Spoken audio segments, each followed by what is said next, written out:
HM గారు మరియు వేదిక పైన ఉన్నటువంటి తోటి ఉపాధ్యాయ మిత్రులు, అదేవిధంగా కృషి నుంచి విచ్చేసినటువంటి రవికుమార్ సార్కి అందరు కూడా ముందుగా ఉపాధ్యాయ దినోత్సవ శుభాకాంక్షలు. సెప్టెంబర్ 5 మనకు ఉపాధ్యాయ దినోత్సవం అయినప్పటికీ సెలవు కారణంగా మన స్కూల్లో ఈరోజు జరుపుకుంటున్నాం. దాంతో పాటుగా ఈరోజు తెలంగాణ భాషా దినోత్సవం కూడా కాబట్టి ఆ తెలంగాణ భాషా దినోత్సవ శుభాకాంక్షలు కూడా మీకు తెలియజేస్తూ, గురు బ్రహ్మ గురు విష్ణు గురుదేవో మహేశ్వర గురు సాక్షాత్ పరబ్రహ్మ తస్మై శ్రీ గురవే నమః. అంటే గురువుకి తల్లిదండ్రుల తర్వాత స్థానాన్ని మనకు సమాజంలో అనాది కాలం నుంచి కూడా ఇస్తూ వచ్చింది. మనకందరికీ తెలుసు, చాలా మంది దేవుళ్ళు భూమి పైన మానవతారంలో జన్మించడం జరుగుతుంది.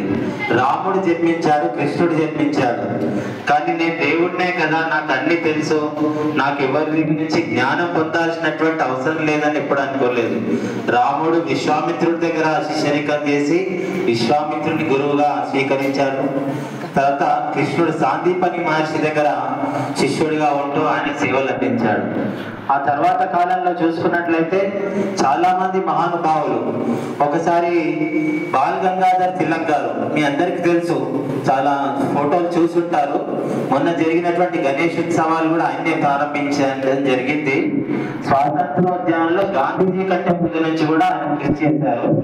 ఆయన స్వాతంత్రం వచ్చిన తర్వాత ఒకసారి ఆయన అడగడం జరుగుతుంది చాలా మంది పెద్దవాళ్ళు, ఈ స్వాతంత్రం వచ్చినాక ఏ పదవి తీసుకుంటారని అడిగితే ప్రధానమంత్రి తీసుకుంటారా, రాష్ట్రపతి అవుతారా అంటే ఆయన ఏమంటాడంటే, ప్రధానమంత్రి రాష్ట్రపతి పదవులు నాకెందుకు, ఈ అన్నింటినీ తయారు చేసే ఒక ఉపాధ్యాయ పదవి నేను తీసుకుంటానని చెప్పి ఆయన మళ్ళీ ఉపాధ్యాయునిగా ఆయన మళ్ళీ జీవితాన్ని ప్రారంభించడం జరుగుతుంది. అదేవిధంగా మనం ఎన్నోసార్లు అబ్దుల్ కలాం గారిని మనం ఆదర్శంగా తీసుకుంటుంటాం. ఆయన దేశానికి ప్రథమ పౌరుడు, మన సైంటిస్ట్, మిజైల్ మ్యాన్ ఆఫ్ ఇండియాగా ఉన్నటువంటి అబ్దుల్ కలాం గారు కూడా రాష్ట్రపతి అయినాక మనకు తెలుసు ఎంత ప్రోటోకాల్ ఉంటుందో.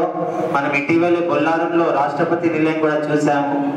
అట్లాంటి రాష్ట్రపతిగా ఆయన పదవీ కాలం పూర్తయిన తర్వాత ఆయన ఏం చేశాడంటే మళ్ళీ ప్రొఫెసర్గా, నేను చనిపోయేటప్పుడు కూడా ఒక ఉపాధ్యాయ వృత్తిలోనే చనిపోవాలని గౌహతిలో ఉన్నటువంటి యూనివర్సిటీలో ఆయన స్పీచ్ ఇచ్చుకుంటూ చనిపోవడం జరుగుతుంది. అంటే గురువు శిష్యుల మధ్యలో సంబంధం అనేది చాలా పవిత్రమైంది, చాలా ముఖ్యమైనది. తమ సార్ వాళ్ళు చెప్పినట్టు మా పిల్లల కంటే కూడా ఉపాధ్యాయులందరూ కూడా శిష్యులపైనే ఎక్కువ ఆశ, వాళ్ళపైన ఎక్కువ ప్రాధాన్యత ఇస్తుంటారు. కాబట్టి మనం గురువు అంటే కేవలం మన నాలెడ్జ్ని ట్రాన్స్ఫార్మ్ చేయడం, అంటే నాలెడ్జ్ ఉన్నది మీకు పంచడమే కాదు, ఒక సంపూర్ణమైనటువంటి వికాసం, అంటే మానసికంగా, శారీరకంగా కావచ్చు, తర్వాత నైతిక విలువలు కావచ్చు, క్రమశిక్షణ కావచ్చు, ఇవన్నీ కూడా మీకు ఇచ్చినప్పుడే మేము సక్సెస్ఫుల్ గురువుగా ఉంటాము. మీరు ఒకవేళ మంచిగా సక్సెస్ అయిన తర్వాత నేను వచ్చేసి, సార్ నేను మీ శిష్యుడిగా ఉంటే, నేను మీ స్టూడెంట్ని, నేను పలానా గవర్నమెంట్ జాబ్ చేస్తున్నాను, లేదా పలానా పోలీస్ అయ్యాను, డాక్టర్ అయ్యాను, టీచర్ అయ్యాను, ఒక్కసారి చెప్పినట్లయితే అంతకంటే మించినటువంటి గురుదక్షిణ లేదు. కాబట్టి మీరందరూ కూడా, ఇప్పుడు ఇక్కడ ఉన్నటువంటి టీచర్స్ అందరూ కూడా మంచి ఎక్స్పీరియన్స్ టీచర్స్, ఇంతకుముందు చెప్పినట్లు అనునిత్యం మీకోసం తపన చేస్తున్నారు, తప్పిస్తున్నారు. కాబట్టి మీరు చేయాల్సిన పని ఏంటంటే, స్కూల్కి వచ్చిన తర్వాత టీచర్స్ ఏం చెప్తే అది వినడమే.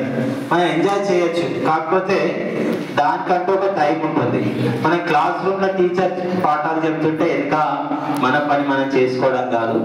కాబట్టి అందరూ కూడా మన దగ్గర ఉన్నటువంటి పిల్లలందరినీ కూడా చాలా టాలెంట్ ఉంది, మట్టిలో నుంచి మాణిక్యాలను తీసే పని మేము చేస్తున్నాము.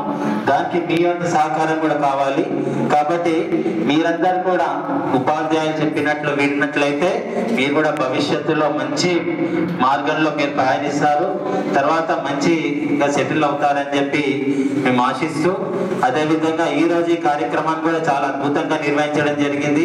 హాలిడేస్ వచ్చినప్పటికీ కూడా మనం అనుకున్నాం ఒక 1 డేలోనే కార్యక్రమం చేయడం జరిగింది. మనందరికీ తెలుసు చాలా తక్కువ టైంలోనే బాయ్స్ అంటే దేంట్లో పాల్గొన్నారు, పార్టిసిపేట్ చేయారంటాం, కానీ నిన్న చెప్పిన తర్వాత 9th 10th బాయ్స్ చాలా తక్కువ టైంలోనే మొత్తం అరేంజ్మెంట్ చేశారు. చూడండి ఎంత అద్భుతంగా అరేంజ్మెంట్ చేశారు. ఎక్కడ ఏ ఈవెంట్ లో కూడా ఇట్లాంటి అరేంజ్మెంట్ చేయాలి. చిన్న చిన్న వనరులు మనకున్నటువంటి తోటలో పూలు తెచ్చారు, ఆ టీచర్ సహకారంతో మంచి బొకేలు తయారు చేశారు. చాలా మంచిగా వాళ్ళకు ఒక్కసారి బాయ్స్ అందరు కూడా ఈ సందర్భంగా గట్టిగా చప్పట్లు కొట్టాలి, అందరు గట్టి కొట్టాలి. కాబట్టి ఇటువంటి కార్యక్రమాన్ని ఏర్పాటు చేసి మా అందరినీ సన్మానించారు.